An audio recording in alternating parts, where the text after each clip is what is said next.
Alrighty, CNT120, Chap3Lab. We just got done working with IP version 4 addresses. We're going to do the exact same process with IP version 6 addressing. So again, let me get my virtual machine. I'm just going to minimize it. And on my Windows machine, I'm going to open up my network connections, network and sharing properties, and this time we're going to go to IPv6.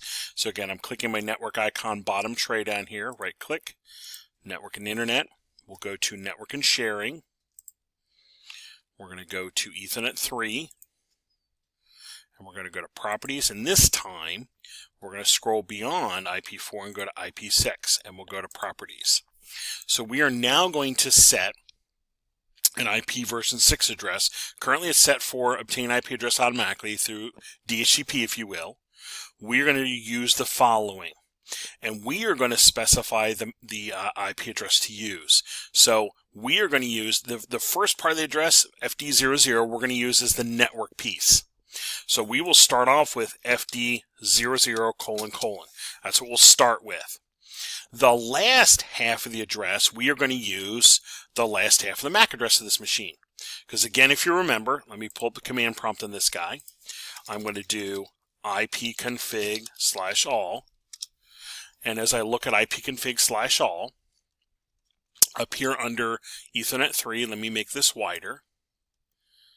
There we go, here's Ethernet 3.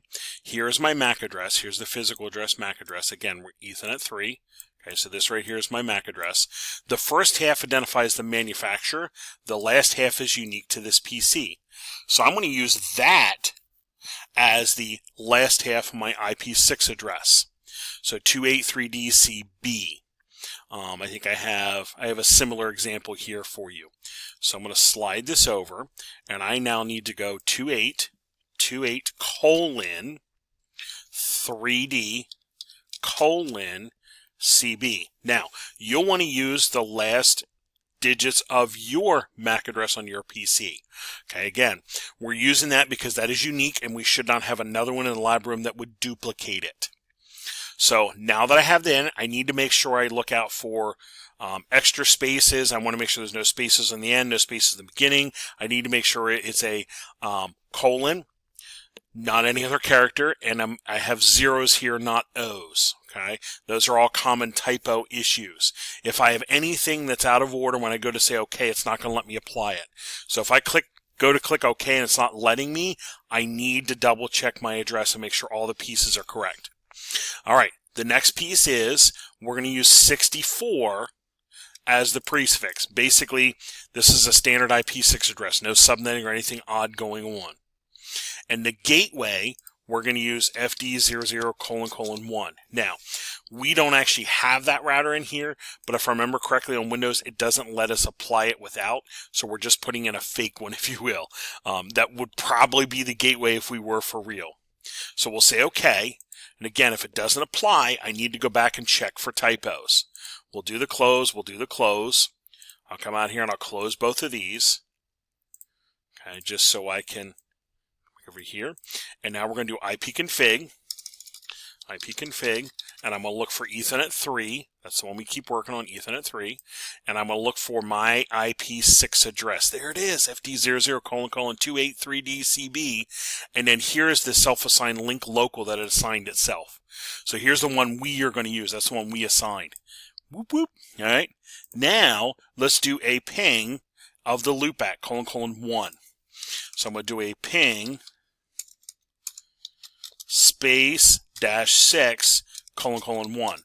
That is the loopback for IP6. So it goes, IP6 is installed, it understands, it's functioning. So now my Windows side is set. Let's go over and do the exact same process on the Linux side. So I'm just going to minimize that. Let me pull up my virtual machine here. And again, I have the ifconfig up here, but if need be, ifconfig. And I need this. Here's the Ethernet address. This is the first part. That's like the manufacturer. This is the last part. That's the piece I'm going to use for the IP6 address. So I'll just kind of keep that handy. I'll slide that over here. I'm going to go to my network settings. Left click, network settings. Slide this over. I'm going to shut that off. I'm going to go to the gear. This time I'm going to go IP6, and I'm going to hit manual. and I'm going to plug in the FD00::, and the uppercase, lowercase here does not matter, but make sure it's 00. And now I'm going to take this last part of the MAC address. Let me highlight that a little bit better. Again, use your MAC address from your machine. I'm using D8 colon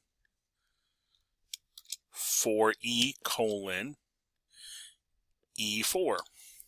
Now, it went, it was red until I got everything plugged in. It goes, that looks like it's okay. If I put extra spaces in, you'll see it turns red on me.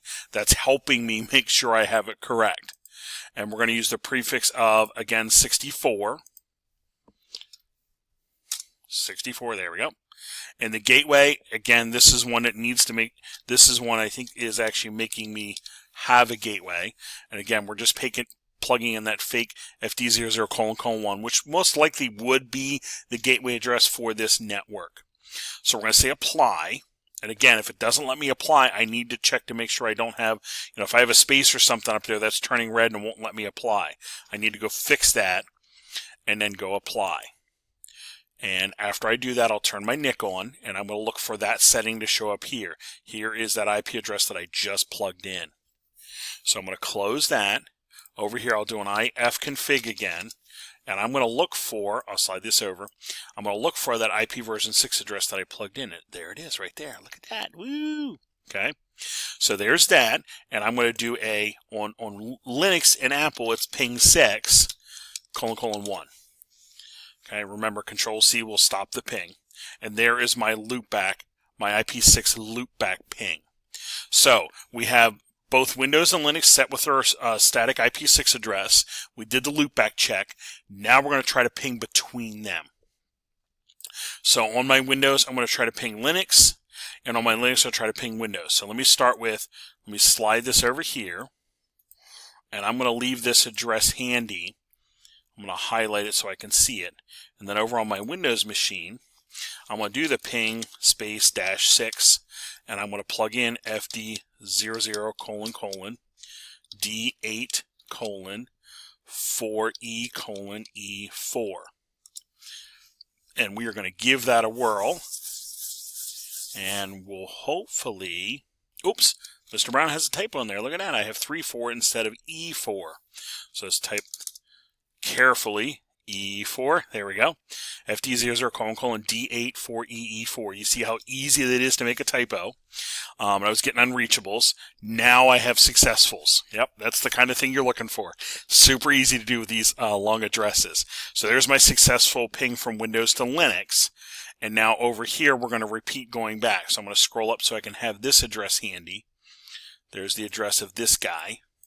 So over here, we're going to do a ping space -6, and I'm going to use that address. So let me slide this way so we can see everything we're doing. There we go. FD00::, 28 : 3D : CB. Again, you're using the addresses on your machines. And there we go. We got successful pings. Whoop, whoop. Control-C to stop that ping. So now we're going to gather those successful results from both of our machines, put them in our text file. So I'm going to minimize this guy. On my Windows machine here, I'm going to scroll down to that successful IP6 ping. I'm going to open up my text file here. And I will do a new label here. We'll do layer 3 IPv6 static address, so I know that's what it was. And I'm going to highlight this ping result, Control-C or Enter, and I will paste that in. I'm making sure it is the IP6 and not the previous ping there. I will save that text file. Okay, so there's my Windows results. Now my Linux, let me pull my virtual machine back up, and I should have my text file handy. If not, go to Documents here. Here's your student documents, find your folder, and then there's your file, okay, just in case you need to retrace those steps. But here's my text file, and I will put in here layer 3 static IPv6 address. And I'm going to paste this ping result in here. Again, Control C. I should be able to come over here and paste. Oh, there is my previous. So I'm going to get rid of that. Let me come over here again. I'm double checking as I go. I'll do a right click copy this time, and I will come over here and paste. And there is my IP6 ping. Okay, you don't just paste it in, double check that what you're pasting is correct. I'll save that updated text file. So now we're just going to reverse the process, and we are going to put them back to dynamically. Again, we're not going to gather that result, but we want to put back our settings so it's clear for the next lab. So I'm going to minimize that. I'm going to minimize that. On my Windows machine, go to the network settings. Go to network and sharing. Ethernet 3. Properties, we're going to scroll down to IP6. Properties. Obtain, and we'll say OK, close. And then I'm going to do a double check at the command prompt here. ipconfig. And I'm going to make sure under my Ethernet 3, I don't see that IP6. We just have the link local, which is fine. It self-assigns. That's all right. But I'm making sure the IP6 we plugged in is not there. So this guy has been returned. Now on my virtual machine, we'll do the same process. I'm going to minimize that. Go to my network settings here. I will shut the NIC off. I will go here to the gear, IP6. I'm going to delete each one of these. I'm going to highlight and delete, and then I will click automatic, and I will say apply, and then I'll turn my NIC back on, and I should see my settings go away. Here's the self-assigned, the link local, but my address that I plugged in should now be gone. And if I do it here, if I do an ifconfig again, I should just see the IP4 and the self-assigned link local address, IP6 there. So we know those have been all returned to their original positions, or original. I was thinking of, like, in a flight, return your trays, and we return the IP address back to its original settings, if you will. All right, we will come back in the next part and look at port numbers.